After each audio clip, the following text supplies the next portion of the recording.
Let me ask you, where were you in Game 7 against Chicago?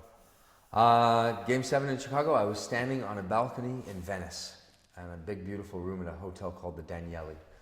And I was drunk, and I was going absolutely crazy. And actually, How were you watching it? I watch it on the computer. I watch it on Okay. on NHL.com, unless it's, I don't think in that territory I could watch it, so I think it was ESPN 360 and the people knew who I was. They were looking up at the balcony, and I didn't care. I was just going crazy. I was just so happy. And the truth is, I thought to myself in that moment, God, if they get knocked out of the next round, I'm still going to be okay. Daniel wins the Art Ross. We win the President's Trophy. We take out our nemesis. I thought it was a pretty good year, even if we didn't make it. But now, of course, if we don't win the Stanley Cup, I'll be absolutely Now that you've got through Chicago and you got through Nashville, now that's Squire, they should win. I mean, they can do this. They're a good deep team, great defensively deep. You got the best goaltender tandem in the league. Once they get through, if they get through San Jose or Detroit, which is obviously possible, I think you couldn't ask for two easier choices. I'm not saying that Boston's not a great team or Tampa isn't a great team. I'm saying that it ain't going to get any easier than this. I really don't think. Now, let's go through it now. What do you think the difference is this team to last year, the Canucks? Because obviously they made the leap forward. Yeah. So as a hockey owner and a fan, what do you think has been the biggest difference? Well, I think honestly, them losing helped them to understand and want it more. I think if you look at a lot of great teams, it takes them having their heart broken to really to light that fire. Obviously, I mean the tangible. I mean, listen, we have a better defense. We have a better defense. We have a deeper defense. We've had even this whole year, we had guys that came up that from the minors that shocked me. I mean, it was beautiful to see how deep that we are. But now, I think obviously, a guy like Higgins has helped out a lot. A guy like Lapierre, I think there's a lot. Those are good pickups. A lot more great. Listen, I mean, here's the thing. I mean, I don't understand, along with probably most of Vancouver, why a $4 million player that you traded Grabner and a first rounder for is sitting in the press box. I mean, some people think that he doesn't look good, or I have a hard time, for me, not understanding why he can't be a sixth, seventh. I mean, you speak of Keith Ballard. Yeah, I speak of Keith Ballard, and I look at as just a hockey fan. He hasn't looked awesome. I mean, he had a couple games where he was okay, but yeah, maybe he's struggling a bit. But I just think sometimes, with a coach, once you get in the doghouse, you don't get out. And Alain is not the only coach that's like that. There's a lot of coaches. There's one front door, and that's it. You get in, that's it. It's like any other business. Personalities come into it. Absolutely. So, I mean, we've got a tougher team. I think even it's nice having a guy like Henrik as the captain. I think he's done a great job as a captain. I think it was a difficult task for Roberto Luongo to have to handle all of that. I mean, a goaltender should just be concentrating on stopping pucks. After a game, discussing things like a captain. It sounds like you're throwing guys under the bus. Absolutely. And I've also noticed, too, even it seems the class of the team, even the way they handle adversity, handle referees, they seem to a lot less chirping. Obviously, we all know that. We live in Vancouver.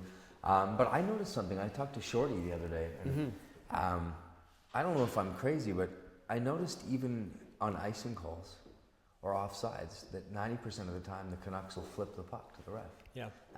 And I started to see it happen. And a lot of teams don't. They'll just dump the puck. You know what it seemed like? It was almost like they took on the Sedin's personality when Henrik became captain, because the Sedins, everybody has their moments with the Sedins, like even now in the playoffs, like, come on, do more on the score sheet. But it's like the Sedins have always been, they never get high, they never get low, they're always just on the same even string. And it's like the team, especially a guy like Kessler, who was so volatile before, it's like now he has accepted that. Totally, and they're so classy. I mean, they're such classy, classy boys, good boys. And I think they want it too, though. I mean, it's funny, I keep hearing all these friends of mine keep saying, you see, Kessler captain, what Sedin. Listen, Ryan Kessler is obviously one of the best players in the world right now, and what a great playoff performer. But don't forget that Ryan Kessler got 70 points this year, and he's 30 points away from what Daniel and Henrik got. So I mean, you look at those numbers that Daniel and Henrik are putting up. Listen, they're not flukes. Something's happened. I don't know if Henrik is injured, or I'm not making excuses for them, but you know, you can't. They're just they're so incredibly talented. You can't keep them down forever. You know, if you look at it this way about Henrik and Daniel, because of them, you can't key in on Ryan Kessler. You've got to watch them. You've got to watch one of those two. I wanted to ask this because you've been in this city your whole life. Yeah. Okay, you've been a Canuck fan your whole life. Yeah. We'll end with this. Your all-time starting 6 Canucks. My all-time starting 6 Canucks. Goal. In goal, I have to say Kirk. Okay. I like Richard Baudour too a lot. Yeah. I like Luongo a lot too. Yeah, but we'll go Kirk. He got to the finals. Yeah. Okay. Defense. Oh God, I liked Ryan Hart a lot. He was great that 1 year. I like that people laugh at me. I thought Jyrki Lumme was great. He was. Yeah, he was. He was a solid defenseman. Totally. In '94, he was great. Yeah. Another guy who was a great defenseman for them in that year was Jeff Brown. Jeff Brown. He was great. He was great. I remember hearing all those rumors about Jeff Brown. I never knew if they were true, but I think the whole. But they were urban myth. It was good fodder. And then the forward line. Forward line. God, how do you? It's so hard. I loved. Again, a controversial character, but I loved him, was Pavel Bure. How could you not? Yeah. Obviously, Trevor, what a class act, great leader. Stan Smeel, a guy that I really loved growing up. Actually, it's funny because there was 2 guys who when you play street hockey, I would have to be one of these guys. Yeah. It was either Patrick Sundstrom. Oh, Patrick Sundstrom, yeah. Or Thomas Gradin. I thought Gradin had that great wrist shot, and so smooth and if he used it more. Yeah. Yeah, that was the thing about Thomas Gradin. It was like, shoot! And he was always looking to pass somewhere. It's funny, I did one interview and I said, and they said, well, if you could compare yourself as a hockey player, and I think I said something like, I'd be more like Thomas Gradin, kind of, the wimpy guy. And I was only trying to be self-deprecating about myself. But I got to meet Thomas and become friends with him. And, the statement couldn't have been any further from the truth. The man is a tough man. Oh, he was and good. He was a great player. Great player. Great player. So that would have to be my lines. All right. Thanks, man. Thanks, Squire. Thanks very much. Thanks so much.